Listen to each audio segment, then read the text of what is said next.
আসসালামু আলাইকুম। আসুন জেনে নেই বরিশালের গুটিয়া মসজিদের কিছু খুঁটিনাটি বিষয়। গুটিয়া মসজিদ এশিয়ার অন্যতম বৃহত্তম জামে মসজিদ, যা বরিশাল বিভাগে উজিরপুর থানার গুটিয়া ইউনিয়নের চাঙ্গুরিয়া গ্রামে অবস্থিত।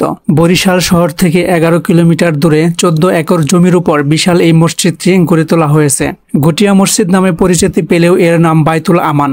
2003 সালে 16 ডিসেম্বর গুটিয়া ইউনিয়নের এস শরফুদ্দিন আহমেদ সন্টু গুটিয়া বাইতুল আমান জামে মসজিদ এবং ঈদগাঁও কমপ্লেক্সের নির্মাণ কাজ শুরু করেন এবং 2016 সালে নির্মাণ কাজ শেষ হয়। গুটিয়া মসজিদ কমপ্লেক্সের ভেতরে রয়েছে একটি মসজিদ, সুদৃশ্য মিনার, 20,000 লোকের ধারণ ক্ষমতার ঈদগাহ ময়দান, একটি ডাক বাংলো, এতিমখানা, গাড়ি পার্কিং, পুকুর, লেক এবং ফুলের বাগান।